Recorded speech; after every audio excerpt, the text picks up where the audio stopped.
Ny BBCM zany no nivoaka randresy tamin'ny faninarana tamin'ny isa 420 no 720. Ifadika taranja fanatanjahantena amin'ny ankapobensika hitondra fanazavana amin'ny tiariva ity ny ministry ny fanatanjahantena André Mosaso Zanise mikasika ny fandraisantsika ny andraisantsika anjara amin'ny lalaon'ny nosy amin'ny 2024 satria dia andray tanana ny fampivondronana voalohany ireo ekipam-pirenena amin'ny taranja voakasika ny ministera amin'ny volana septambra nitondra fanazavana ihany koa makasika ny tale teknika nasional nireo fédération ny ministra amin'ny ariva ity. Tokony atao kilabaona iray azy mitaranja rehetra fanatanjahantena misy eto Madagasikara.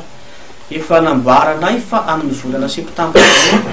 dia atao zany ny famondronana voalohany amin'ireo tanorantsika izay heverina fa handray anjara amin'izay lalaon'ny nosy amin'ny taona ho avy izay. Io zany karazana famondronana fanomanantena izay ataontsika ato amin'ny complexe ato amin'ny ANS moa zany satria ao no misy ny toerana ahafahana manao an'izay fa miandry ireo mpianatra ireo vakansa zany mba ho libéré zany ireo trano afaka andraisana an'ireo ankizy ireo zay tsika vao miroso am'izay ka misy budget zay efa tsy maintsy homan'ny ministera zany miaraka amin'ny tafita. Eo ihany koa moa zany comité olympique malagasy izay araisalahy aminay amin'izay famondronana fanomanantena an'ireo atletantsika izay ary tsy diso anjara amin'izany ny atletatsika izay mpiangaly ny taranja atletisme izay anisany ihany koa mampisongadina antsika eto Madagasikara.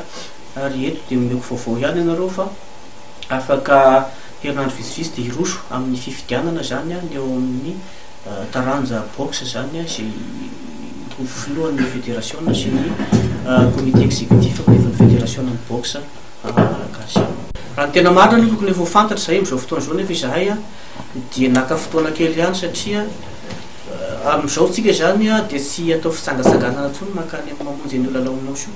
fa ataontsika hoe izay tena atleta médaillable moa zany ilazana azy amin'ny teny vahiny ireo ihany no antsika izay efa manana an'izay ataontsika hoe